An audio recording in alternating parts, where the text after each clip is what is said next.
এখানে মনে করেন আমরা যেটা করব সেটা হচ্ছে আমরা নেটে যাব, নেটে গিয়ে আমরা লিখবো হচ্ছে ব্রাশ ফর ফটোশপ। এগুলো তো কঠিন কিছু না, হ্যাঁ খুবই সিম্পল জিনিস। আপনার যেটা দরকার আপনি সেটা লিখে সার্চ দিবেন। এবার দেখেন একটা সাইডে গেলে এখানে হাজারটা সাইট আসবে, ঠিক আছে? এর ভিতর থেকে মনে করেন আপনি একটা সাইডে গেলেন, দেখেন এগুলো সব ব্রাশ। হ্যাঁ মনে করেন এটা হচ্ছে লাইটিং টাইপের ব্রাশ, এটা হচ্ছে একরকম ব্রাশ, এটা হচ্ছে বাবল টাইপের ব্রাশ, এটা হচ্ছে স্নো, এটা রেইন, এটা ক্র্যাক, এটা স্প্রে টাইপের, ঠিক আছে? তো আমরা হচ্ছে এরকম ব্রাশের ভিতর থেকে মনে করেন যে কোনো ব্রাশ নিতে পারি। তো লাইক এটা হচ্ছে লেন্স লেন্স ফ্ল্যাশ টাইপের, আমরা এটার উপর ক্লিক দেই, লেন্স টাইপের ব্রাশ। হ্যাঁ তো এটার উপর আমরা ডাউনলোড দেই,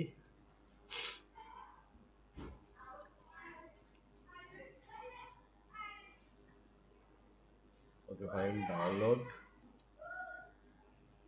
এই যে জিপ ফাইলকে এখন কি করতে হবে আসমা? হ্যাঁ 3 নাম্বারটা, এটা মনে আছে আপনার? আপনার কম্পিউটারে 3 নাম্বার নাও থাকতে পারে, বাট আপনি মাথায় রাখবেন এক্সট্রাক্ট ফাইল, ঠিক আছে? এখানে যেটা লেখা এক্সট্রাক্ট ফাইল, ঠিক আছে? এক্সট্রাক্ট ফাইল করলে আরেকটা ফোল্ডার তৈরি হয়ে ফাইলটা ওপেন হয়।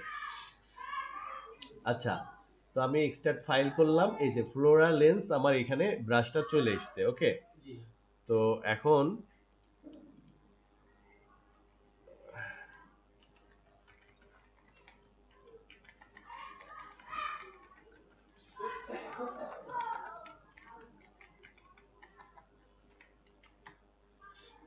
আচ্ছা, এখন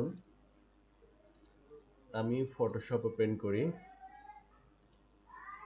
এবার আমি হচ্ছে ব্রাশে যাই, ব্রাশে যাওয়ার পরে এখানে দেখেন একটা অপশন আছে ছোট্ট সেটিংস। হ্যাঁ এই সেটিংসে ক্লিক করলে আপনারা আবার বিশাল অপশন পাবেন। এর ভিতরে অপশন আছে লোড ব্রাশ। লোড ব্রাশে গিয়ে আপনাকে এই যে লোড ব্রাশে এখন আপনার কোন জায়গায় ব্রাশটা আছে, আপনার আছে হচ্ছে মনে করেন ডাউনলোড ফাইলের ভিতরে এইখানে। তো আমি মাত্র এখানে রাখলাম ডেস্কটপ, এই সরি ডাউনলোড ফাইল, এই যে ফ্রি লেন্স ফ্লোরা, ঠিক আছে? এটার উপরে এই যে এইটা ব্রাশটা ডাউনলোড করলাম, এখানে ক্লিক করব। ক্লিক করার আগে একটা জিনিস দেখেন, এখানে কিন্তু আমার ব্রাশটা এই পর্যন্ত আছে, তাই না? এরপরে দেখেন এখান থেকে আবার দেখবেন যোগ হয়ে যাবে, ওকে? সো আমি এটা লোড করি, এই দেখেন এখান থেকে আবার বেড়ে গেল, ঠিক আছে? এখন আমি যদি মনে করেন সাপোজ এখান থেকে এই ব্রাশটা নেই, এবার দেখেন এটা যদি দেই, এই দেখেন, ঠিক আছে? এখন আপনি যদি এটা এরকম ভাবে চান,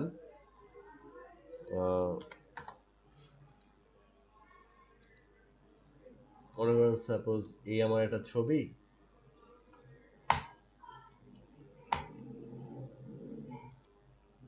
এখন আমি যদি চাই যে একটা ব্রাশ নিব এবং ব্রাশটা আমি এখান থেকে একটা লেন্স নেই, লেন্স এইটা নেই, এটার কালারটা হবে হচ্ছে